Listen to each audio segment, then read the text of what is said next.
자, 이번 시간에 신명기 28장 36절에서 68절까지 말씀 보겠습니다. 신명기 28장은 복에 대한 말씀, 또 저주에 대한 말씀이죠. 그래서 28장 엄청 길어요. 68절까지 있는데 이 중에 하나님께 말 잘 들어서 받는 복은요, 사실은 복은 간단합니다. 하나님께서 인도하시고 우리를 이끌어 주시면 그 자체가 복이고, 하나님과 동행하면 그냥 그걸로 끝나는 거예요. 그 자체가 복이고 더 이상 없어요. 그래서 앞에 한 20절까지로 끝나버리죠. 그리고 그 나머지부터 68절까지 다 저주의 얘기예요. 그만큼 우리에게 죄가 많다는 거죠. 그리고 죄악 가운데 있는 사람도 많고, 죄로 인한 문제가 더 많고, 축복은 문제가 되지 않잖아요. 죄가 항상 우리를 망치고 우리를 무너지게 만들고, 죄가, 그래서 이 죄의 목록들이, 또 저주의 목록들이 굉장히 많은 겁니다. 이거 보면은 우리가 율법적으로 접근하는 것이 아니라 정말 우리가 이 시대에 하나님과 어떻게 동행하며 살아야 되느냐, 또 여기에 나와 있는 저주의 내용들이 우리가 살고 있는 이 삶 가운데서도 있는 것이 있을 수도 있거든요. 있는 항목들이 있습니다. 그 우리가 이것들에 대해서 어떻게 반응해야 되는가, 오늘 그거를 살펴보면 될 것 같아요. 자, 신명기 28장 36절 보겠습니다. 오늘은 우리 세 번역으로 좀 볼까요? 세 번역. 그리고 지금 우리가 하는 이 본문은 우리 나눔 성경 예배도 있듯이 리바이블 성경 읽기표의 그 스케줄대로 하는 거죠. 그래서 하루에 신약 하나, 구약 하나 이렇게 읽으면 되죠. 그래서 구약 1년치, 구약 1년차, 구약 2년차 이렇게 반으로 나눠져 있고요. 신약은 그냥 1년치입니다. 그래서 우리가 짝수년도에는 홀수년도에는 구약 1하고 신약을 같이 읽고요. 그 다음에 짝수년도에는 구약 2하고 신약을 같이 읽죠. 그래서 신약 2번, 구약 1번, 2년에 그렇게 하게 되어 있습니다. 그래서 지금 이제 홀수년도이기 때문에 구약 1, 신약 1 이렇게 읽고 있어요. 그래서 우리가 읽으면서 우리가 1년 동안에 하나님 말씀 신약과 구약 하나씩 매일매일 좀 읽었으면 좋겠고, 우리가 읽으면서 이제 어떻게 묵상할 것인가, 저는요, 우리 생활 지침, 실행 지침을 자기가 좀 잘 생각해 봤으면 좋겠습니다. 그래서 또 하나의 묵상법을 소개하는데, 바로 실행 지침에 관한 묵상법입니다. 우리가 성경 읽으면서 너무 좋았어, 은혜 받았어, 마음을 터치했어 하고들 많이 나누잖아요. 그런데 거기에 끝나버리면 그냥 잊어버려요. 그리고 우리의 삶은 그냥 제자리일 수가 있거든요. 하지만 우리가 한 장을 읽더라도 그 가운데서 내가 과연 내 생활 속에서 어떻게 내 생활을 바꿔야 되는지, 실행 지침이죠. 내가 실행할 거, 실천할 거, 순종할 거, 행할 거, 결국에는 행함으로 연결이 되어야 우리 삶이 바뀌는 거잖아요. 삶이 바뀐다는 건 삶의 변화, 삶이 바뀐다는 건 뭐예요? 안 행하던 것을 행함으로 바꾸는 거잖아요.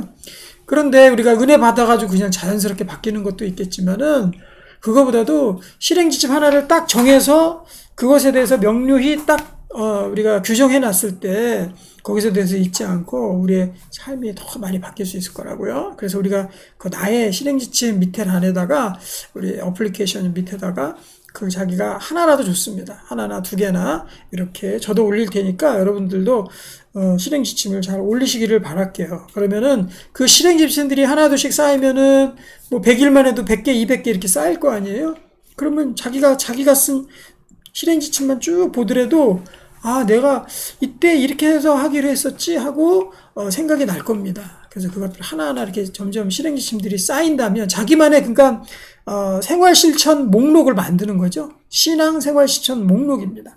목록을 하나 둘씩 매일 하나씩 만드시면 좋을 것 같아요. 매일 하나씩, 하나만 바꿔도 되죠. 그래서 매일 하나씩, 오늘 보면 이게 신명기 28장 오늘 36에서 68절이다.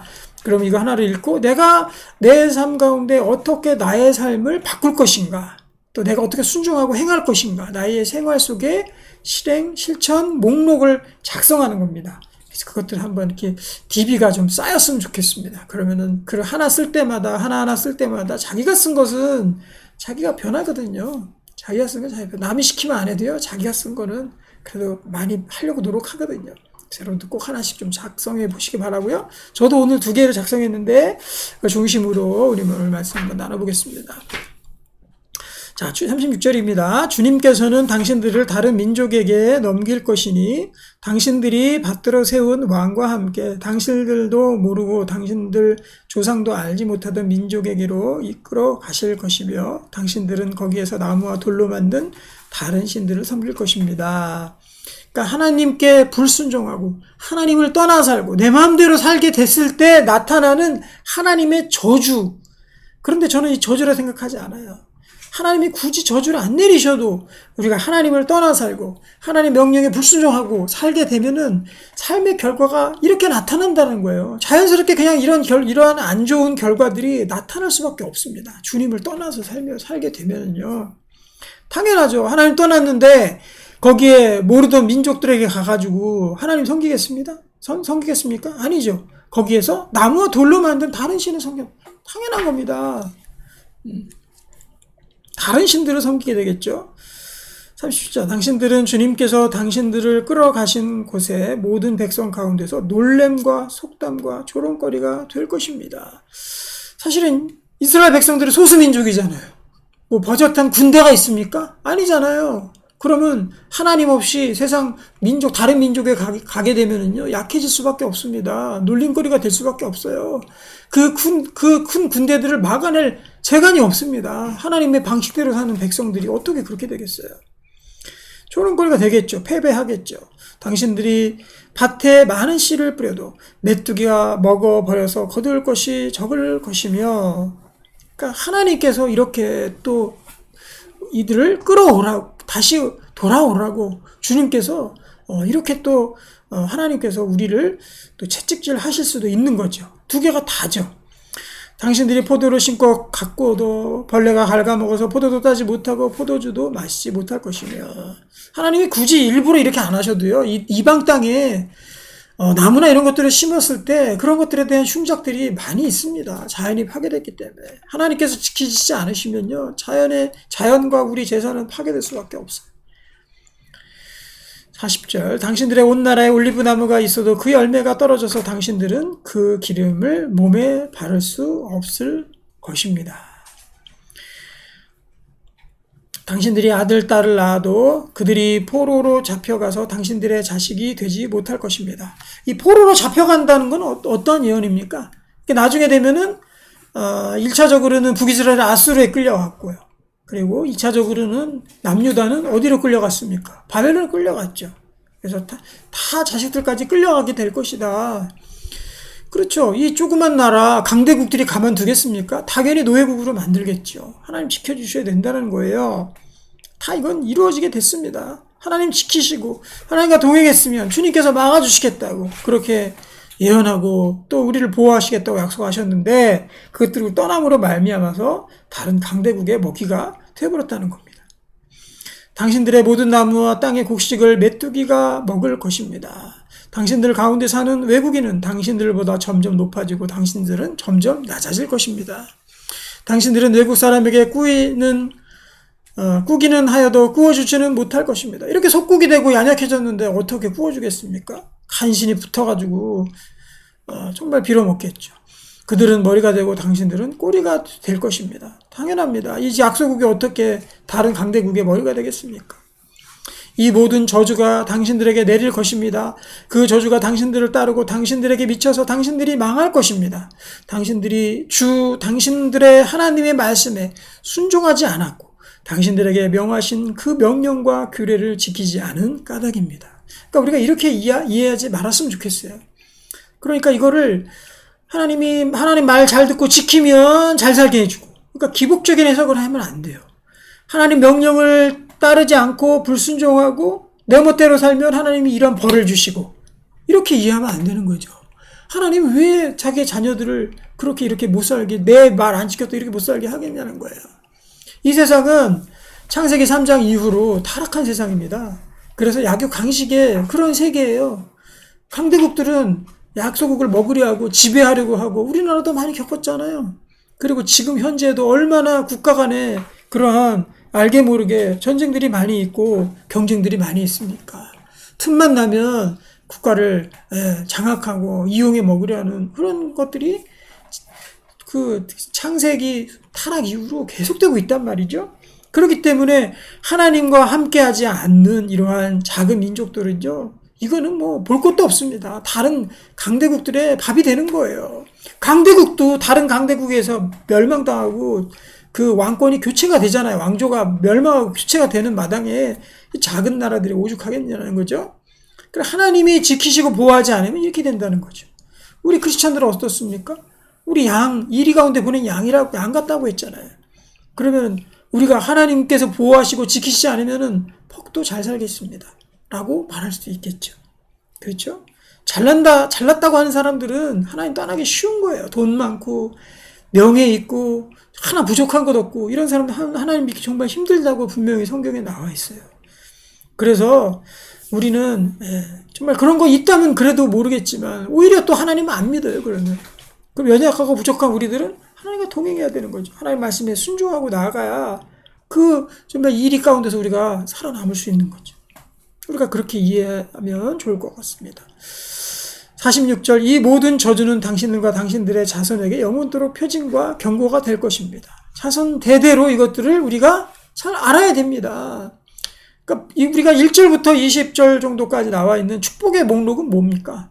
너희가 하나님께 순종하고 하나님 말을 잘 들으면 하는 모든 일이 잘 될 것이다. 너희가 손으로 하는 모든 일들이 잘 될 것이다. 너희 손으로 하는 떡반죽 그릇도 잘 들어와도 복을 받고 나가도 복이 있잖아요. 니들 내 말 잘 지켰으니까 내가 복 줄게. 이게 아니라는 거죠. 하나님과 동행하는 삶의 너무 당연한 모습인 거예요. 그거는 하나님께서 부족함이 없도록, 우리가 풍족하진 못해도 부족함이 없도록 하나님께서 채우십니다. 그 채우심 가운데 우리가 동행하며 이렇게 살아가는 것이 하나님과 동행하는 삶의 당연한 모습인 거예요. 그러니까 우리가 이분법적으로 기복적으로 그렇게 우리 해석 안 했으면 좋겠습니다. 47절에 그것이 나와 있어요. 뭐라고 되어 있습니까? 47절, 모든 것이 넉넉한데도 당신들이 기쁘고 즐거운 마음으로 주 당신들의 하나님을 섬기지 않기 때문에. 참 이 47절을 저는 이 28장의 핵심 구절을 생각합니다. 모든 것이 넉넉한데도 당신들이 기쁘고 즐거운 마음으로 하나님 섬기지 않으면 이 소리죠, 이 소리. 그러니까 모든 것들이 넉넉하고 괜찮은데 또 기쁘고 즐거운 마음으로 하나님 섬겨 살 수 있는데, 우리는 모든 것들이 하나님께서 부족하지 않도록 채우십니다. 겉으로 보기에 저 집 뭐 먹고 사나 막 이렇게 보이는 집도요, 하나님 잘 믿고 사는 집은요, 하나님께서 모르게, 다른 사람은 잘 몰라요. 하나님의 그 철저한 채우심과 공급하심과 인도하심을 잘 몰라요. 그렇게 인도하시고, 그래서 부족함이 없도록, 의복이 헤어지지 않고 팔이 부르트지 않도록 그렇게 인도하신다고 분명히 약속하셨고, 그렇게 하고 있어요. 지금 이 상황에도 분명히 하나님께서 넉넉하게 채우시고 하나님의 기적들을 통해서 이들이 살게끔 그렇게 인도하신단 말이죠. 그런데도 기쁘고 즐거운 마음으로 하나님을 섬기길 싫어하는 거예요. 그러니까 우리가 지족하는 마음이 있으면 경건에 도움이 된다라는 우리 고백처럼, 우리가 만족하고 하나님 안에서 살 줄 알고 하나님의 공급하심 가운데서 우리가 살 줄 알고, 쓸데없는 정말 욕심과 그러한 야망들과 욕망들, 정욕들 가운데 있지 아니하고 하나님께서 주시는 그대로 우리가 감사하면서 살아가는, 그것이 주님과 함께 동행하는 삶이거든요. 주님께 순종하는 삶이거든요. 그 삶으로 우리가 나가야 되는 거죠. 그것이 싫은 거예요. 이 28장 뒤에 나오는 저주의 목록은 모든 것이 넉넉한데도 하나님과 함께하기를 싫고 그 위상의 것들을 바라는 그 욕심과 정욕의 삶인 거죠. 그렇게 되면 이렇게 된다는 거죠. 자, 48절부터는요, 뒤에 개인적인 그러한 시련들의 목록입니다. 보겠습니다. 당신들은 굶주리고 목마르고 헐벗고 모든 것이 부족하게 될 것이며, 그뿐만 아니라 하나님께서 보내신 원수들을 당신들이 섬기게 될 것입니다. 당신이 당신들의 목에 쇠멍에를 지울 것이며 당신들은 마침내 죽고 말 것입니다. 하나님과 동행하지 아니하면 어떻게 됩니까? 그렇죠? 모든 것이 굶주리고 헐벗고 부족하게 되는 거지요. 영적으로 갈급함 가운데 그것을 채우기 위해서 우리가 또 중독 가운데 빠지고, 그렇죠, 남을 헐뜯는 일에 빠지고, 때로는 금전적으로는 조금 흉족할지는 모르겠습니다. 하지만 그 마음은 텅 비어가지고 아무것도 채울 수 없는 그런 영적 못마른 헐벗음 가운데 있을 수 있게 되는 거죠. 실질적으로 하나님을 떠난 백성들은요, 하나님께서 그들을 붙잡기를 원하시고 그들을 사랑하신다면 그들에게 이런 것들을 오히려 허락하십니다. 헐벗도록, 또 부족하도록, 또 원수들을 보내고, 또 우리들의 목에 쇠멍에를 지우게 되고, 결국은 뭡니까? 우리가 결국엔 사망으로 가는 거죠. 사망으로. 하나님이 그런 것들을 보내셔서 우리가 돌아오게끔 하나님의 말씀이 다시금 들리게끔 그렇게 주님께서 우리를 만들어 주신다는 겁니다. 그래서 많은 사람들이 오히려 잘 먹고 잘 나고 정말 학벌 좋고 돈 많은 사람들이, 사회적인 지위 얻은 사람들이, 하나님 떠난 사람들은요, 하나님 돌아오게 하기 위해서 그들에게 이런 것들을 보내십니다. 야, 나 잘난 나에게 왜 이런 일이 생기지? 하면서 그때 하나님 말씀을 듣고 회개하고 돌아오게 된다는 거죠. 그래서 하나님이 때로는 이런 것들을 허락해 주시는 거예요. 49절, 주님께서 땅 끝 먼 곳에서 한 민족을 보내셔서, 바벨론이죠, 독수리처럼 당신들을 덮치게 하실 것입니다.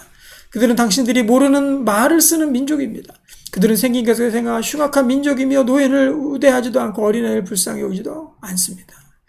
인권이죠, 인권. 노인을 우대하고 어린이를 불쌍히 여기고 그 다음에 여자의 권리를 존중해주고, 이게 다 하나님의 율법을 가만히 보게 되면요, 사람, 어린이, 여자, 또 과부, 연약한 사람들을, 가난한 사람들을 도우라고, 그들과 함께 살라고 하나님이 만들어 놓으신 하나님의 이 세계인 거예요. 그런데 하나님 없는 이 흉악한 민족들이 어떻게 이런 것까지 생각하겠습니까? 어린아이를 불쌍히 여기지 않으니까 몰래 제사를 드리고 그러겠죠? 그리고 여자들을 뭐 거의 소유물로 생각하고 이렇게 되겠죠. 하지만 하나님의 그 율법에 있어서는요, 여자를 함부로 그렇게 막 대하거나 소유물로 갖거나 이럴 수 없도록 만들어놨어요. 그래서 간음하거나 이런 것을 돌로 치도록 그렇게 하나님께서 만드셨죠. 51절, 그들이 당신들의 집짐승 새끼와 당신들의 땅의 소출을 먹어 치울 것이, 당신들은 마침내 망하고 말 것입니다. 그들이 곡식과 포도주와 기름과 소새끼나 양새끼 한 마리도 남기지 않아서 마침내 당신들은 멸망하고 말 것입니다. 결국 이스라엘 백성들은 멸망당했습니다. 그들은 당신들을 온 땅에서 성읍마다 포위하고 당신들이 굳게 믿고 있던 높고 튼튼한 성벽을 헐며 주 당신들의 하나님이 당신들에게 주시는 땅의 모든 성읍에서 당신들을 애워쌀 것입니다. 당신들의 원수가 당신들을 애워싸서 당신들에게 먹거리가 떨어지면 당신들은 당신들의 뱃속에서 나온 자식고 곧 당신들의 하나님이 당신들에게 주신 당신들의 아들, 딸들을 잡아서 그 살을 먹을 것입니다. 이것이 실현이 됐죠? 아수르가 포위하고 이럴 때 그 가운데서 살육이 일어났잖아요.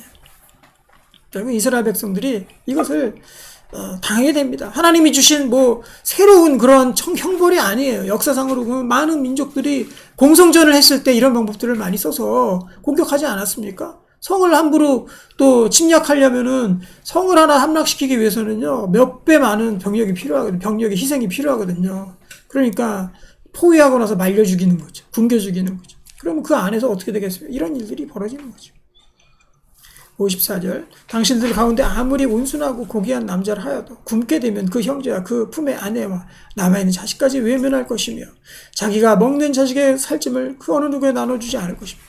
인간이 이렇게 된단 말이에요. 죄성 많은 인간들이 굶게 되면 다 이렇게 됩니다. 다 이렇게.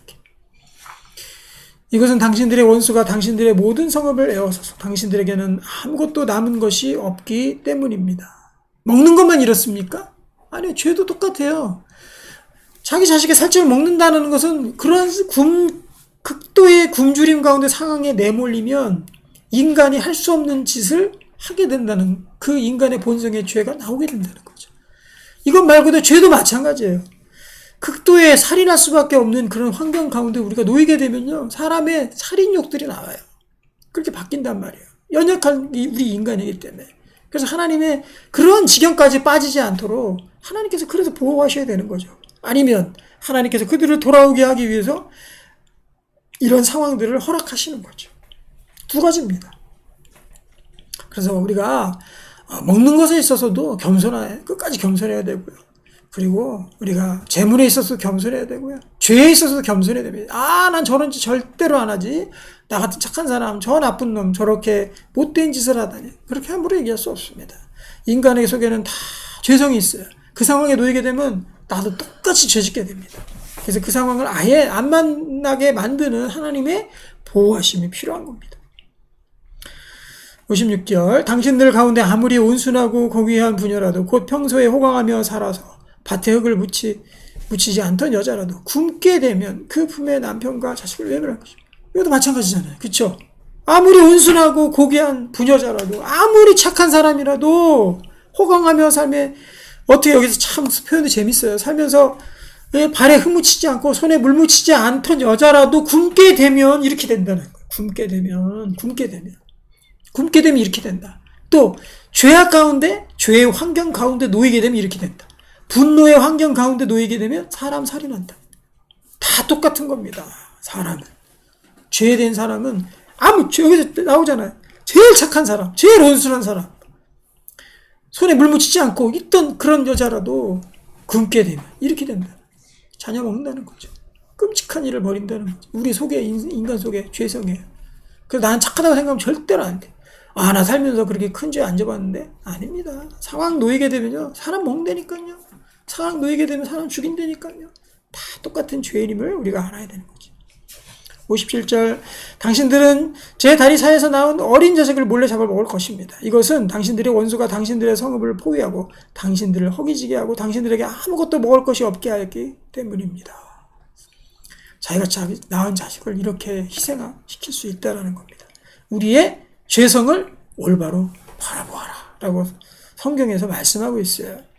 당신들이 이 책에 기록된 율법의 모든 말씀을 성심껏 지키지 않고, 반대로 얘기하면 말씀을 어떻게 해야 됩니까? 그래서 우리 사는 건 실행 지침 하나죠. 여기서 어떻게 살아야 됩니까? 결국 이렇게 된 원인이 뭐예요? 하나님의 율법의 모든 말씀을 성심껏 내가 지켜하고 성심껏 그것들을 받아들여야 된다는 거예요. 매일매일. 그래서 말씀 가운데 성심을 다 해서 매일매일 그 말씀을 간절함으로 받지 않으면, 그러면 우리가 하나님 말씀 가운데 떠나게 되고 미약해지고 세상 가운데 넘어지고 이렇게 갈지 어떻게 합니까? 첫 번째 우리 중요한 거죠. 그래서 말씀을 성심껏 우리가 매일매일 받고 그 가운데서 실행할 목록들을 우리가 적어야 된다는 거예요. 주 당신들의 하나님 영광스럽고 두려운 이름을 경외하지 않으면, 말씀을 잘 지키는 사람은요, 결국 하나님의 영광을 바라보게 되고요, 그리고 하나님을 두려워합니다. 경외할 줄 알아요. 그러면 하나님과 통행하는 삶이 되겠죠. 주님께서 당신들과 당신들의 자손에게 큰 재앙을 내리실 것입니다. 그 재난이 크고 그치지 않을 것입니다. 그 질병이 심하고 오래 계속될 것입니다. 사실은 이 질병에 관한 이런 것들도요, 우리 인류가 계속적으로 시달리는 거 아니에요? 코로나도 그랬고. 결국엔 죄의 결과로 인해서, 하나님 떠난 결과로 인해서 이런 재난과 질병과 고통들이 끊임없이 우리 가운데 다가온다는 거죠. 그 가운데서 우리는 이거 이기면서 살아가야 됩니다. 주님께서는 당신들이 그렇게 무서워하던 이집트의 모든 질병을 가져다가 당신들에게 달라붙게 하실 것입니다. 그래서 결국엔 이렇게 돼서 우리가 회복이 된다면요, 다시 주님을 찾아오게 된다면 이 이집트 땅에 있던 달라붙게 했던 질병은 뭐가 되는 겁니까? 결국에는 바꿔 얘기하면 질병과 저주가 아니라 축복이 되겠죠. 그래서 우리는 이 신약을 사는 우리는 우리에게 있는 모든 질병, 우리에게 있는 모든 고난, 이런 것들은요, 이제는 하나님 품 안에 있고 우리에게 더 이상 정죄 없습니다. 그러니까 하나님께서 우리를 다시금 깨어있게 만드시려고, 돌아오게 만드시려고, 하나님 바라보게 하시려고 이렇게 허락하신다는 거예요. 그러니까 이제는 바뀐 거예요. 우리 신약시대를 사는 우리에게는요, 여기에 나와 있는 이 저주의 목록들이 만약에 우리에게 일어난다 그러면은요, 그것은 축복의 다른 면이에요. 이제는 모든 것들이 다 축복으로 변하게 되어 있어요. 하나님을 사랑하는 자, 그를 경외하는 자들에게는 모든 것이 합력하여 선을 이룰 것이다, 이렇게 말씀하잖아요. 때로는 안 좋은 일, 질병, 고통, 고난, 또 죽음, 가족들의 죽음도 있겠죠. 이런 것들이 변해서 우리에게 결국엔 다 축복으로, 하나님께서 축복으로 바꿔주실 거라는 거죠. 원래는 이렇게 저주였어. 61절. 또한 주님께서는 율법책에 기록도 되지 않은 온갖 질병과 재앙을 당신들이 망할 때까지 당신들에게 내리실 것입니다. 당신들이 하늘의 별같이 많아져도 주 당신들의 하나님의 말씀을 듣지 않으면 마지막에는 몇 사람밖에 남지 않을 것입니다. 그러니까 결론은 뭡니까? 말씀을 들어라. 말씀 귀로 먼저 듣고 마음으로 깨달아야죠. 그러면 우리 그 네 가지 밭의 비유가 있잖아요. 거기에서 좋은 땅은 뭐예요? 좋은 땅의 결론은 뭡니까? 어떤 사람이 좋은 땅이에요? 말씀을 듣고 깨닫는 자, 그게 좋은 땅이거든요. 네 번째가. 다른 게 좋은 땅이 아닙니다. 말씀을 듣고 깨닫는 자. 그러니까 우리가 말씀을 듣고 깨닫고, 말씀을 듣고 깨닫고, 이 작업들을 우리가 계속 해 나가야 됩니다. 듣지 않으면 이렇게 몇 사람밖에 안 남는다고 하지 않습니까? 마지막 절. 주님께서는 당신들이 잘 되게 하여 주시고 기뻐하신 것처럼 또 당신들이 번성하는 것을 보시고 기뻐하신 것처럼 당신들이 멸망하는 것을 보고서도 기뻐하실 것입니다. 그렇게 되면 당신들이 들어가서 차지할 그 땅에서 뿌리가 뽑히고 말 것입니다. 주님께서는 이 땅 이 끝에서 저 끝까지 모든 민족 가운데 당신들을 흩으실 것이니 당신들은 그곳에서 당신들과 당신들 조상이 알지 못하는 나무와 돌로 된 우상을 섬길 것입니다. 하나님 따라서 다른 거 섬기고 사는 게 그렇게 좋습니까? 다 된 것들인데. 자, 65절 보겠습니다. 당신들은 그 민족들 가운데서 쉴 틈을 찾지 못하고 발을 쉴 만한 곳도 찾지 못할 것입니다. 인생에 쉼이 평안함이 없는 거예요. 하나님 떠나보십시오. 그 가운데는 절대 평안이 없습니다. 계속 바빠요. 계속 바쁘고 계속 다른 사람을 모해하고 계속해서 분주하고 마음에 평강이 없고 성질만 나고 다른 사람 싸움만 일어나고 다른 사람 원망하는 마음만 나고 때로는 그거 못 채워가지고 중독돼요. 그거밖에 없어요. 오히려 주님께서는 당신들의 마음에 두려움을 주시고 눈을 침침하게 하며 정신을 몽롱하게 하실 것입니다. 당신들은 언제나 생명의 위협을 느낄 것이며, 그렇죠. 자기 생명의 위협을 느끼죠. 정치적 생명의 위협을 느끼죠. 경제적 생명의 위협을 느끼죠. 그리고 나의 실제 건강의 생명의 위협을 느끼죠. 항상 위협 느끼며 살 수밖에 없어요. 하지만 하나님 믿는 사람들에게서는 이 위협으로부터 해방되는 거예요. 우리에게 천국이 기다리고 있고 또 하나님께서 우리를 회복시켜 주실 것이기 때문에 밤낮 두려워하여 자신의 목숨을 건질 수 있을지조차도 확신할 수 없을 것입니다. 그거 보잖아요. 여기 보잖아요. 당신들의 목숨 건질 수 있을지도 목숨도 확신할 수 없는, 그쵸? 누가 죽일까봐 불안해서 못 살고, 또 내 회사가 망할까봐 불안해서 못 살고, 그러죠? 그리고 내 그런 지위, 다른 사람이 그거 차지할까봐 또 불안하고, 거기서 떠날 수가 없는 거예요. 당신들의 두려움과 공포에 사로잡혀서 당신들의 눈으로 보는 것마다 무서워서 아침에는 저녁이 되었으면 좋겠다고 저녁에는 아침이 되었으면 좋겠다는 것입니다. 그러니까 끊임없는 고난과 고통 가운데 놀 수밖에 없는 거죠. 그럼 자, 여기서 두 번째 실행 시침입니다. 그러면 지금까지 얘기했던 이러한 안 좋은 것들, 저주라고 나와 있는 것들이 우리의 삶 가운데 지금 현실적으로 일어나고 있는 사람들은 어떻게 해야 되느냐는 거죠. 지금 내 삶이 여기 67절처럼 두려움과 공포에 시달리고 있어요. 보는 것마다 무서워요. 정말 아침에 눈 뜨면은 빨리 나는 눈을 감고 싶었으면 좋겠다. 자고 일어나면 눈 뜨기가 싫어지고 또 오늘 하루가 너무나도 힘들게 느껴지고 이런 분들이 있겠죠. 이런 분들 어떻게 해야 되냐? 첫째로는 이것이 하나님의 심판과 저주라는 생각을 해서는 안 됩니다. 그것은 사탄이 우리를 속이고 있는 거예요. 너 하나님께서 저주받았어. 이제 하나님께 돌아가지 마. 이제 하나님 용서하지 않아. 이게 사탄의 메시지죠. 하지만 하나님의 메시지, 성령의 메시지는 뭡니까? 자, 이런 것에서도 하나님은 이거를 회복시킬 수 있다라는 거죠. 내가 다시 하나님께 기도하고 내 마음을 하나님께 다시 돌리고 말씀 가운데 귀를 기울이고 한 걸음씩 다시 시작하는 겁니다. 하나님이 한꺼번에 다 해결 못해요. 내가 그동안 걸어온 게 있는데 빨리 교회로 가고 지체를 만나고 나의 멘토를 다시 찾아가고 내가 예전에 교제했던 그 신실한 형제 자매를 다시 찾아가고 도움을 요청하고 중보기도를 요청하고 이것이 나에게 축복이 될 수 있다라는 것은 그 믿음이 필요한 거예요. 나에게 두려움과 공포, 이런 망한 이 상태, 또 아침엔 저녁에는 아침이 되었다고 하는 이 힘든 상황들이 바뀌어서 내게 다 축복으로 바꿔주실 수 있구나 하는 것을 우리가 믿어야 된다는 거죠. 그걸 깨달아야 된다. 그걸 기도해야 됩니다. 다시 기도에 불을 붙이고, 제가 뭐라 그랬습니까? 제일 기도가 잘 될 때는 언제입니까? 제일 힘들 때예요. 제일 힘들 때. 제일 가장 극도의 고난 중에 있을 때 제일 기도를 잘할 수 있어요. 아무런 문제도 없고 이럴 때 붙들고 간절한 기도, 이건 성령님이 아니고서는 할 수는 없어요. 성령 충만해야 우리가 아무 문제 없을 때도 눈물로써 다른 사람을 위해서, 하나님 나라 위해서 기도할 수 있는데, 그런데 자동으로 눈물 쏟아내는 이러한 상황 가운데 왜 기도를 못합니까? 제 경험상으로도 그렇습니다. 제 경험상으로도요, 정말 극도의 고난과 불안과 공포가 닥쳐왔을 때 그때 얼른 저는 무조건 교회로 뛰어가거든요. 기도의 자리로 뛰어가거든요. 안 그러면 못 사니까 기도합니다. 그럴 때 1시간 2시간 휙휙 지나갑니다. 뭐 그냥 기도 나오고요. 하나님 붙잡아 주십시오. 하나님 붙들어 주십시오. 그 기도가 있다면, 하나님을 붙드는 그 옷자락, 예수님의 옷자락을 붙드는 그 간절함만 있다 그러면 우리들에게 있는 두려움, 공포, 이러한 일들, 눈으로 보는 것보다 무서운 이 공포의 상황들 다 바꿔서 하나님 축복으로 연결주실 거예요. 이런 것들 때문에 내가 더 이상 안 나가게 하셨구나. 이러한 공포와 두려움 가운데 있어서 내가 정말 하나님 영원히 떠날 수 있는데 하나님이 그걸 막아주셨구나. 이런 것들 때문에 내가 기도의 자리에 돌아왔구나. 이런 것들 때문에 내가 하나님 말씀이 다시 들리기 시작했구나. 이렇게 바꿔주신단 말이에요. 그 바꿔주시는 길로 내가 다시 축복의 길로 돌아오고 정상적인 신앙의 길로 돌아왔다면 이건 뭡니까?